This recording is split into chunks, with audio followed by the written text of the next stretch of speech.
কি কি কাজ করলে রোজা ভেঙে যায় আজকে আমরা এটা জানবো। আমি শুরুতেই আপনাদেরকে অনুরোধ করে রাখবো, শেয়ার করে দিন, তাহলে আপনাদের অন্যান্য ফেসবুক ফ্রেন্ডরাও এই লাইভটি দেখে এটার সাথে যুক্ত হতে পারবে এবং উপকৃত হতে পারবে ইনশাআল্লাহ।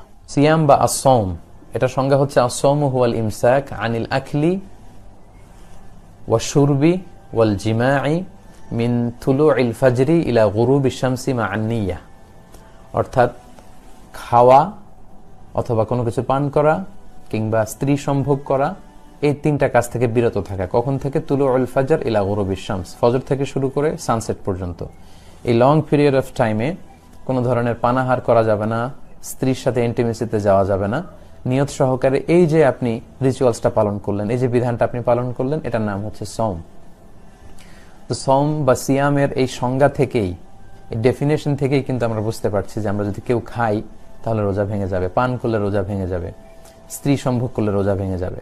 এবং সম্মানিত দিনী ভাই এবং বোনেরা, এই তিনটি মানদণ্ডের কাছাকাছি যে জিনিসগুলো আছে এগুলোর কারণে রোজা ভেঙে যাবে।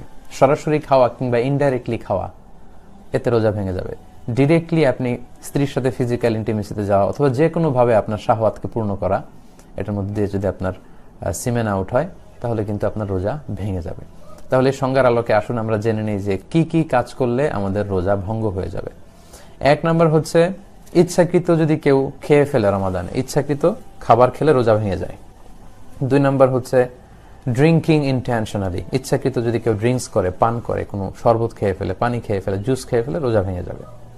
তিন নাম্বার হচ্ছে যদি ফিজিক্যাল ইন্টারকোর্স করে দিনের বেলায়, হাজব্যান্ড ওয়াইফ যদি ফিজিক্যাল ইন্টারকোর্স করে তাহলে তাদের রোজা ভেঙে যাবে। এবং এই ইচ্ছাকৃত খাওয়া, পান করা এবং ফিজিক্যাল ইন্টারকোর্স করা এটা খুব ভয়ঙ্কর। এই কারণে আপনার যে রোজাটা ভাঙলো এটা শুধু কাজা করলেই হবে না, কাফারাও করতে হবে। এবং কাফার একটা রোজার কাজা হচ্ছে একটি রোজা রাখা, আর একটি রোজার কাফারা হচ্ছে 60টি রোজা রাখা। 60, আই রিপিট, 60টি রোজা রাখা এবং মোতাতালিয়ান, ধারাবাহিকভাবে, মাঝখানে কোনো গ্যাপ দেওয়া যাবে না। তো এটা খুবই বড় একটা থ্রেট শরিয়ার পক্ষ থেকে এবং বড় একটা ওয়ার্নিং যারা রমাদানের রোজাকে ভঙ্গ করে। এটা পানাহারের কারণে হোক, স্ত্রী সম্ভোগের কারণে হোক, হাজব্যান্ড ওয়াইফের ফিজিক্যাল ইন্টিমেসির কারণে হোক, এতে যদি রোজা ভঙ্গ হয় শুধু কাজা করলেই হবে না, আপনাকে কাফারাও দিতে হবে।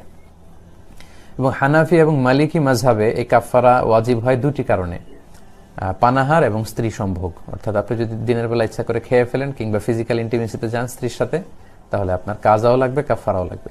কিন্তু শাফি এবং হাম্বলি মাযহাবে শুধু স্ত্রী সম্ভোগটাকেই কাফারা ওয়াজিব হওয়ার কারণ হিসেবে উল্লেখ করা হয়েছে। একটি রোজার কাজা হচ্ছে একটি রোজা পরবর্তীতে রাখা এবং একটি রোজার কাফারা হচ্ছে 60টি রোজা রাখা। কিন্তু 60টি রোজা রাখলেও রমাদানের একটি রোজার যে বারাকা বা মাহাত্ম্য সেটা কিন্তু হাসিল হবে না। So be aware of that, এ ব্যাপারে কিন্তু আমাদেরকে সাবধানে থাকতে হবে, কোনোভাবেই আমরা এই পাপ কাজের সাথে যেন জড়িয়ে না যাই। 4 নাম্বার হচ্ছে ভমিটিং ইনটেনশনালি, ইচ্ছা করে যদি কেউ বমি করে তাহলে তার রোজা ভেঙে যাবে। এর দলিল হচ্ছে সুনানে তিরমিজির হাদিস, হাদিসটি সহিহ। আল্লাহর হাবিব সাল্লাল্লাহু আলাইহি ওয়াসাল্লাম বলছেন, মান যারাআহুল কাইউ আই গালাবাহু ফালাইসা আলাইহি কাদা। কারো যদি বমি চলে আসে, মানে বমি তার উপর বিজয় লাভ করে, অর্থাৎ বমি চলে আসলো হুট করে অসুস্থতার কারণে বা খারাপ লাগছে, বমি চলে আসলো, তাহলে কিন্তু তার কাজা করা লাগবে না, রোজা ভাঙবে না। কিন্তু ওমান ইস্তাকা আমাদান, ইচ্ছা করে যদি কেউ বমি আনতে চায় এবং বমি করে ফেলে, ফালইয়াকদি, তার রোজা ভেঙে যাবে এবং সে যেন এই রোজাটি কাজা করে। তাহলে 4 নম্বরে জানলাম ইচ্ছাকৃত বমি করলে রোজা ভেঙে যায়। 5 নাম্বার হচ্ছে মাস্টারবেশন, যেটাকে আরবিতে বলে আল ইস্তিমনা, বাংলায় বলা হস্তমৈথুন। এই কাজ যদি কেউ করে, অর্থাৎ ইচ্ছাকৃতভাবে যদি বীর্যপাত করে, তাহলে সে কারণে কিন্তু আপনার রোজাটি ভেঙে যাবে। সো যুবক ভাইরা, যুবক যুবতীরা খুবই সাবধান, এটা একটা বড় ধরনের পাপ, কবিরা গুনাহ মিনাল কাবায়ের। এবং রমাদানে যদি কেউ এই কাজ করে তার রোজা কিন্তু ভেঙে যাবে। এটার দলিল হচ্ছে সহিহ বুখারীর হাদিস, হাদিসে কুদসি, যেখানে আল্লাহ তাআলা ইরশাদ করছেন, ইয়াদাউ তুআমাহু ওয়া শারাবাহু ওয়া শাহওয়াতাহু মিন আজলি।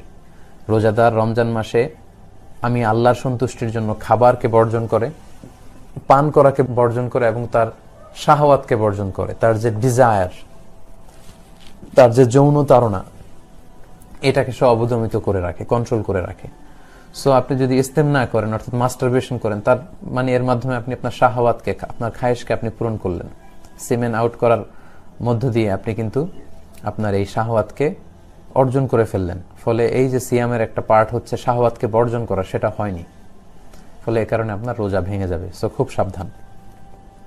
6 নম্বর হচ্ছে কেউ যদি সিগারেট খায়, স্মোকিং করে, স্মোকিং ইনভ্যালিডেটস দ্য ফাস্ট। স্মোকিং এমনিই তো এটা বড় ধরনের গুনাহ, এটা স্বাস্থ্যহানি হয়, পরিবেশ দূষণ করে, আশেপাশে যারা থাকে তাদেরও ক্ষতি। সো যারা স্মোকিং করছেন রমাদানে, খুবই সাবধান, আপনাদের রোজা কিন্তু ভেঙে যাচ্ছে। কারণ স্মোকিং এর মাধ্যমে যে টোবাকোর যে ধোঁয়া এবং এর মধ্যে কিছু পার্টিকেল কিন্তু আপনার দেহের ভেতরে চলে যাচ্ছে, স্টোমাকে চলে যাওয়ার সমূহ সম্ভাবনা। এজন্য স্কলাররা বলেছেন যে স্মোকিং করলে রোজা ভেঙে যায়। 7 নাম্বার হচ্ছে নাকে যদি আপনি কোনো ঔষধ দেন, let's a nose drop, it's very sensitive. I repeat, আমি আবার বলছি, নাকে যদি আপনি কোনো ধরনের ড্রপ ইউজ করেন, কারণ our nose is a gateway to reach to our stomach. আমাদের নাক দিয়ে কিন্তু আমাদের স্টোমাকে পানি, খাবার এগুলো পৌঁছে যায়। এজন্য দেখবেন কেউ যদি অসুস্থ হয় তাকে অনেক সময় নাক দিয়ে স্যালাইন দেওয়া হয়, নাক দিয়ে খাবার দেওয়া হয়। তার মানে নাক দিয়ে আমাদের পাকস্থলিতে বা আমাদের স্টোমাকে খাবার পৌঁছানোর একটা গেটওয়ে আছে। ওয়াবালিগ ফিল ইস্তিংশাক, আর ভালো করে নাকে পানি দাও। আমরা ওজুর সময় নাকে পানি দিয়ে ইস্তিংশাক করি। তবে ইল্লা আন তাকুনা সাইমান, তবে তুমি যদি রোজা অবস্থায় থাকো তাহলে নাকে পানি দিতে যেও না, নাকে পানি দিয়ে ভেতরের দিকে টান দিও না।